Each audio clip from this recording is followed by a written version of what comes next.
Today it's a casual coffee chat. Get ready with me, and I'm sharing exactly how I spent 2 months in Florence for under $2,500.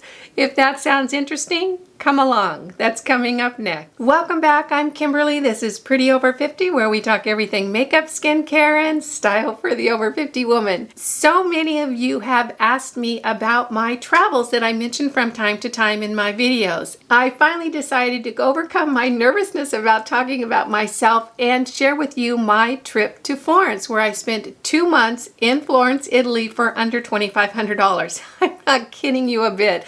That's the exact truth. I'm sharing exactly how I did it, step by step, and that's coming up next. If you're new here, a very special welcome to you. I hope you'll consider subscribing and make sure you click that notification bell so you don't miss any of my upcoming videos. And if you're interested in more makeup, skincare, and style for the over 50 woman, stop by prettyover50.com. There's a lot more great information just waiting for you there. Today's Get Ready With Me is more talking about my travels than it is about makeup. So if you're here just for the makeup, this might not be the perfect video for you. But the good news is I have a lot of makeup videos here on my channel. This Get Ready With Me is more about chatting and coffee than it is about makeup. I'll try to show the makeup I'm using, but mostly I'm going to be sharing the details of how I spent 2 months in Florence for under $2,500. As usual, all the products I'm using today will be listed and linked below, and they'll also be over on the blog, so super easy for you to find. If you're interested in finding out how I created this look while talking about my 2 months in Florence, let's get into it.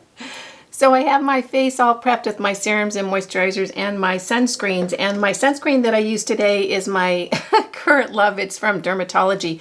It's a broad spectrum SPF 45. I love this. This is like a high-end luxury sunscreen.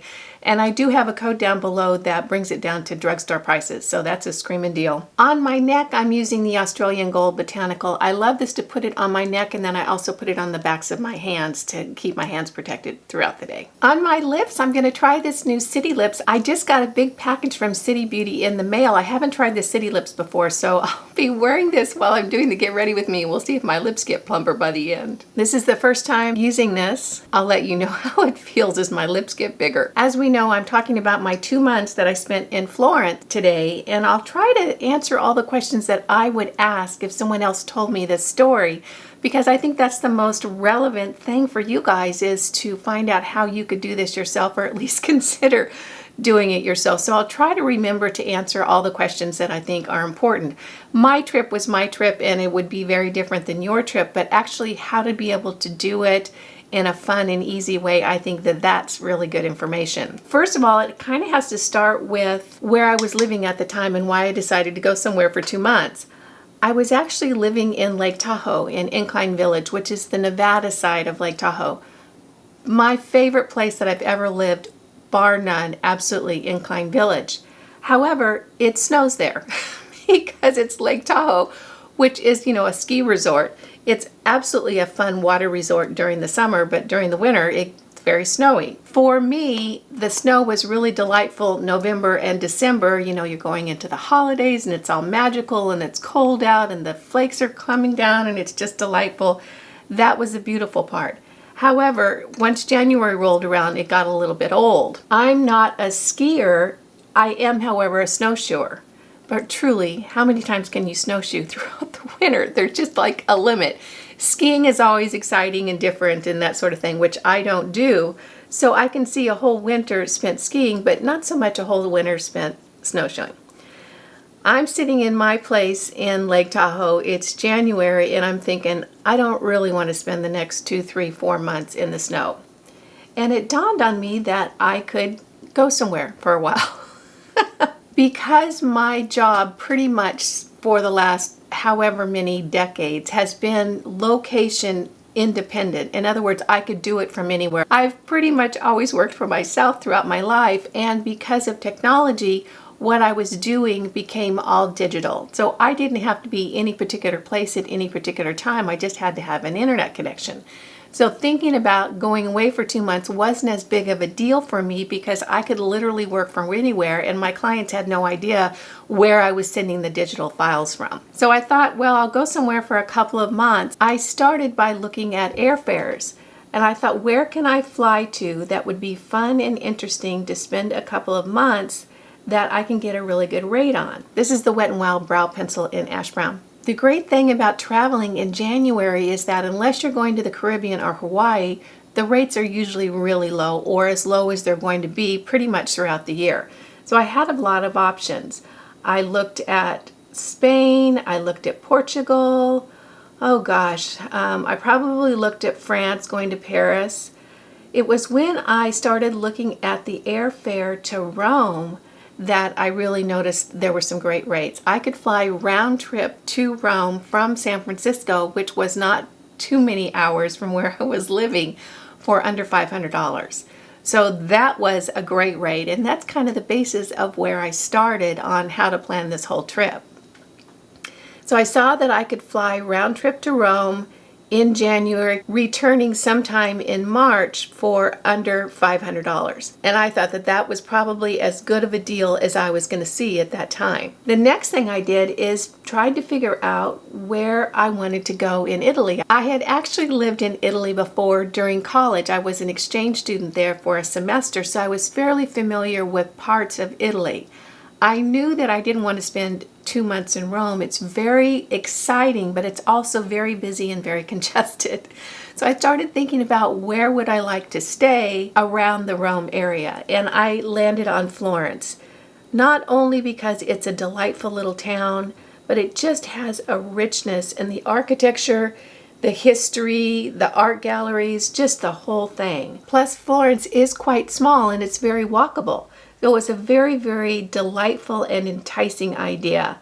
And so I thought, okay, I can fly to Rome and I can travel from Rome to Florence and stay there for a couple of months. Milani eyeshadow primer. The next thing I did was to hop onto Airbnb to see what kind of lodging I could get for my stay. e.l.f. Mineral Infused Primer. That's where it gets a little bit interesting. This was a few years back, so Airbnb was a little bit more of the Wild West than it is probably today. Of course, today after this big shutdown, I don't know if Airbnb is really going to exist. We'll see. I started looking at lodging in Florence, and I noticed that there was a lot of nice spaces. It was just a little bit more than I wanted to pay per month. Give It To Me Straight palette from ColourPop. Nice, fun, neutral palette. What I did is I started identifying where I would like to stay in the places that looked good to me that were sort of in my price range. I wanted to make sure that I was right in the thick of Florence, near the Duomo. I don't know if you've been to Florence. It's a very small town and it's very walkable. It's only like a few miles from edge to edge as far as the downtown area goes. There's not a lot of long distance travel that you have to do within the city to see all the cool stuff. So I made a list of all the places that looked good in an area that I thought were reasonable, in a price range that was sort of reasonable for what I was looking for. I'm using the cream color right up here to go all over each lid. So having made a list, I think I probably had 7 or 8 apartments that looked good to me. What I did next really kind of helped my budget for the trip. I emailed the owners of each one of those places and said, I'm coming to Florence for a couple of months. Would you be willing to accept a lower rate for your place? I think that I actually suggested an amount in my email, and I said, you know, this is my offer per month for a couple of months. Do you think it's something you could do? Going into this transition shade right here, just a little bit on the tip of my brush. So I sent the emails off to all the different apartment owners, and I actually did hear back from a few of them. Some of them just completely blew me off and never got back to me, but a few of them did. And I kind of started narrowing it down from there, and here's where it gets really fun. The rate that I had offered these landlords was $800 a month US, which is a screaming deal to stay in Florence in a really nice apartment near the Duomo downtown. It was just, you know, a great rate for me. Well, lo and behold, a couple of them said, yeah, they could work with me on it. So that kind of put me in a position where then I could pick and choose about the ones that I thought were really the best choice. So as I'm putting this whole trip together in my mind, I hadn't pulled the trigger on anything yet. I hadn't bought the ticket. I hadn't told anyone. I was just sort of noodling around with it on my computer at home. and the pieces were starting to fall together. So I could get airfare from San Francisco to Rome for less than $500. That was a screaming deal, I thought. I could get a beautiful apartment downtown near the Duomo for around $800 a month. So things were looking pretty good. It was at this time that I made a final deal with one of the apartment landlords, and we settled on $850 US per month for 2 months in Florence. I'm just blending that transition color in so it's really smooth edges. If you've never used Airbnb before, it's really kind of a very efficient platform. They have an interface where you actually pay your rental fees through Airbnb, so you're not sending it directly to the landlord. So there's a little bit of safeguard there. If you have an issue or if there's a conflict or something like that, you're not just sending your money off to someone you don't know in some different country. So I believe I went ahead and put a deposit down on the apartment then, and it might have been 50% of the first month's rent. To be honest with you, I don't even really remember. Then I went ahead and pulled the trigger and got the airline ticket, and that's when I started telling my daughters and my family and friends that I was going to Florence for a couple of months. I'm going to dip into this warm brown just to put it on the outside edges to really highlight the outside areas of my eyes. From that point on, it really was just getting ready to go. I knew I didn't want to take a whole lot of luggage. I like to travel light. I purchased a very small carry-on suitcase, and I'll go ahead and link that below. I still have it today, and it was actually the same one that traveled with me for 2 years when I did my much bigger trip, and it's still in great shape. So my plan was to go to Florence for 2 months with just a carry-on suitcase and a backpack, which is actually what I ended up doing. Packing efficiently was really important to me because I knew I didn't want to have to hassle taking a lot of stuff. So I was very careful to pack things that were mostly black with a few pops of color here and there and coordinated with each other. In other words, I could wear all the pieces with all the other pieces, all the tops with all the bottoms, so that I had a lot of outfits that I could wear with just a few pieces. In addition, I took a lot of jewelry that I could accessorize with so that I could turn a little black dress into something really casual or really fancy. And I think that that really served me well. Now I'm all packed and ready. I've got my airplane ticket, I've got my lodging, and I get my daughter to drive me to the airport in San Francisco because Lord knows I don't want to pay for parking for 2 months. So she drives me to San Francisco and I hop on the plane and off I go. The plane trip was glorious and just fine, and I landed in Rome without a hitch. The cool thing is that in most cities that you travel to, particularly outside of the US, the public transportation to get you from the airport to wherever it is you want to go is so efficient. I got right off the plane in Rome, walked right over to the little train station kiosk right in the airport, purchased my ticket to Florence, and I had 2 choices. I could take the really fast train that had very few stops, or I could take the slower train that was the more local train that had lots of stops. What I did is I chose the local train because I wanted to see the different towns along the way and have a more slow, luxurious entry into Florence so I could really get a picture of the area I was traveling through and all the towns along the way. It was a lovely train trip to Florence. The trains in Italy are wonderful. They're clean and they're safe. And everyone travels by train. It's just so very common. I wish that we were that way in the US, but we're just not. It's just a lovely way to travel. So took the train to Florence, got to the Florence train station and got off the train, and having just that little carry-on suitcase and the backpack was so glorious because moving around with all my stuff was totally easy. I didn't have to lug anything. I didn't have to have anyone help me. I just slung that backpack over my back and pulled that carry-on and off I went. When I got off the train, of course I'm in a new town and I don't speak Italian. And of course I have no idea where I'm going. Well, lo and behold, pull out my smartphone, type in the address of my apartment, and I just followed the directions walking right to the apartment. When I got to the apartment, the couple that was renting to me, I'm just going into this cream color again, put it under my brow bone for a highlight. They were there waiting for me, just a lovely couple. He spoke fairly okay English. She did not. She only spoke Italian. We had an easy time getting everything worked out. The apartment was such a glorious surprise. First of all, it was literally half a block from the Duomo. I just couldn't even believe my good luck. Truly, I could walk to the Duomo from my apartment in less than 45 seconds. It was that close. And the magical part was is that the Duomo sends off bells all day long. So I would wake up in the morning to the sounds of the Duomo. It was magical. I was up on the 3rd floor, and it originally had been, I believe, a large house that had been broken into little apartments. When we got up to my apartment, it was just so very Italian. It was tasteful and lovely with huge windows, and it was a huge apartment. Just putting a little bit of that cream color in the inside corner of my eyes to kind of counteract that shadow I get there. The apartment itself was very, very tastefully decorated. It was comprised of essentially one very, very large room with huge, almost floor to ceiling windows. It was truly lovely. The one large room was an open concept room, and it was the living room with the kitchen attached. It was a full kitchen with a stove and a refrigerator, sink, the whole thing, and there was actually a washing machine in there as well. Walk around the corner and there was a huge bathroom with a tub, a shower, a sink. It was just lovely, all tile, really well done.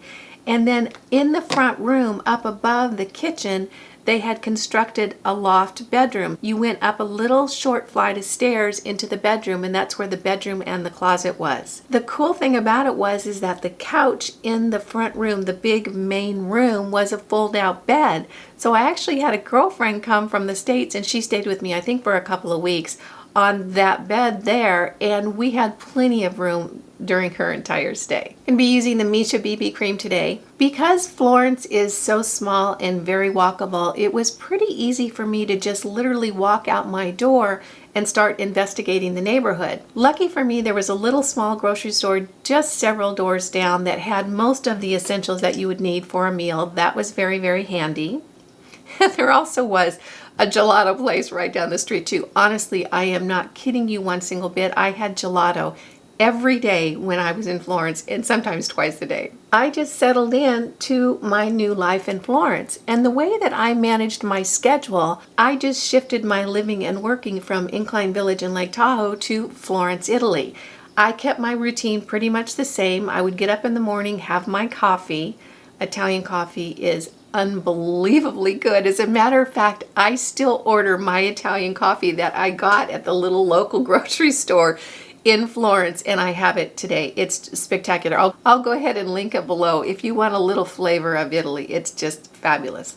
So I would do my coffee in the morning and then work for several hours, and then off I would go into the city and just spend the day touring around Florence. I'm trying to think of the questions you would ask, and I suppose some people would say, did you ever get uncomfortable or scared traveling alone? And the answer is never. I have never had any sense of discomfort traveling alone. I've never had anything uncomfortable happen to me when I've been traveling. It's always been glorious and fun and interesting. I've always felt extremely safe, and I do, stay smart. In other words, I don't walk into areas that I think are not good to be in alone, and I make sure that I keep track of my possessions, and I always keep important documents like my passport, my identification, and my money on my body. In other words, I don't put that stuff in a purse or in outside pockets. I mostly travel with a fanny pack that I keep underneath the front of my shirt, and that's where I keep my money and all my important documents, because if that got stolen, it would really create quite a hassle for me, and I don't want a hassle.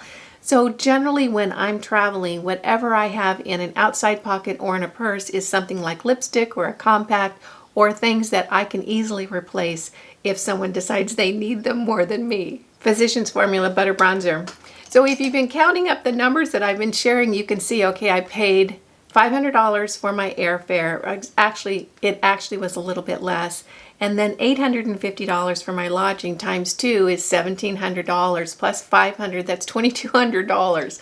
So I really did spend 2 months in Florence for much less than you could ever imagine that someone could do that for. As far as food went, I pretty much ate at home most of the time. And when I would eat out in a restaurant, it would generally be for lunch, because that seems to work better for me to have my big meal of the day during lunchtime and then maybe just have a little bit of fruit and cheese or a light meal at night. And yes, it is true, the food in Italy is fabulous. I mean, it's just so very good, and they really take their food seriously. So that was quite the fun part of being in Florence. As far as what I would do during the day after I got done working, I mostly would just go out and walk around and go off in a different direction and visit the little shops or go into different museums that I would see, or just walk. Such a wonderfully pedestrian city. Really, one of the gifts of that trip was the time of year I went, because there was literally no one in Florence.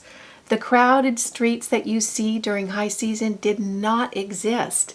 And I often would have streets and little alleys all to myself. There's no one in Florence in January and February and early March. It really is only until Easter hits that, boy, it goes from quiet and serene and peaceful to just packed with people.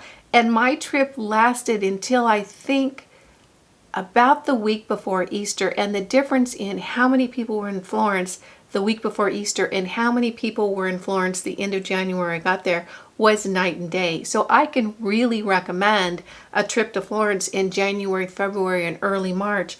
You'll have the city to yourself, and the weather, even though it's a little drizzly and around in the 60s, for me it was just fine. For me, there are a few most significant memories from my trip, and I'm sure that's what you're wondering is, what are the coolest things you saw? And I can't say so much that it was a particular gallery. I mean, obviously seeing Michelangelo's The David in person, and I had seen it before when I was in college, but seeing it again as an adult is breathtaking. It is a life-changing moment. It is so glorious. And obviously the artwork and the history in Florence is spectacular. The memories that are the sweetest for me are just the culture of the town and the culture in Italy altogether. It's a different way of life. They're much more conversation and relationship centered than I feel that we are in the US. Things are much smaller and tighter, so the shops are smaller, the houses are closer together, there's not these big expansive freeways, at least where I was. And the sense of relationship is just a lot tighter and a lot more meaningful, at least from my perspective. Another thing that I really loved was shopping for food. In Florence, it's not a big grocery store kind of town. It's a mercato kind of town. And what I mean by that is there is a food market that was open. I think it was Wednesdays and Saturdays, or Wednesdays and Sundays. Don't quote me on that. I'm not really remembering now. But that was where I would go and get my food for the week. It was a large building, and inside the building it was separated into small little shops. This was the cheese shop, and this was the pasta shop, and this was the legumes and beans shop, and this was the meat shop. And it was all different vendors and fabulous arrays and displays of food. It was just a glorious thing to walk through there visually and to smell it and to just feel the energy there. On the exterior of that mercado were the vegetables, the fruits and vegetables outside. These are people that had brought them in from their fields and were selling them out there. So the difference in the food supply for me was really wonderful. I really enjoyed it. Pink Nudes palette from Perfusing. I'm going to use this for my blush. Isn't that just the prettiest blush color? I just love this palette. Truly, and this is like $5. It's such a great find. Another big difference that I really noticed was how Americans drink coffee and how Italians drink coffee. For me, I drink coffee all morning long. It is a slow, long, drawn-out process with big cups of coffee. And it's like, it's what I do for the morning. The Italians don't do it that way. They walk into a coffee shop, get a little espresso cup, shoot that, and they're out. It's not a sit over a cup of coffee and read the newspaper kind of culture. Highlight the Revolution Sofx palette. Love this palette. I can say that my 2 months in Florence, I don't even feel like I scratched the surface of the city, and I would love to go back and do it again. I almost feel like my 2 months there were just really acclimating me to the culture and the different lifestyle and getting me used to a different way of cooking and buying food and spending my day. I would love to go back again for another 2 months and really dig deeper into a lot of the museums and the history and the culture of Florence. It's such a magnificent part of the world with beauty beyond compare. Another question that some of you might be asking is, did you get lonely? And the answer is no, not once. I don't really ever get lonely, and that's just me personally. I'm a very independent person, and I'm happy to do things by myself. I do enjoy doing things with other people, but if it's just me, that's fine too. Milani Prep Set and Glow. All right, guys, do my lips look bigger? Another question you might have is, would I do anything different? And to be honest with you, I don't think that I would. It was all in all an incredibly successful trip. It was very affordable. I had an absolutely incredible time. The location was a perfect choice for me. The time of year was a perfect choice for me. I would do it again in a heartbeat and hope to again in the future, that's for sure. This is the Rimmel Exaggerate eyeliner. When I did the initial planning for my trip, I ended my lodging date about a week before my flight flew out from Rome back to San Francisco, because I knew that I would want to go and stay someplace else before I got back on the plane. I just wasn't sure where. What I ended up doing was getting a place in Rome and staying there for a few days prior to my flight taking off. That really gave me a chance to see at least a little bit of Rome, although Rome is so huge and such an embarrassment of art riches. It would take me probably 6 months to feel like I had really done Rome and really seen everything there was to see. However, I was able to spend, I think, about 4 or 5 days there. Did the Colosseum. I actually took a little tour bus, which I hardly ever do any kind of organized tours.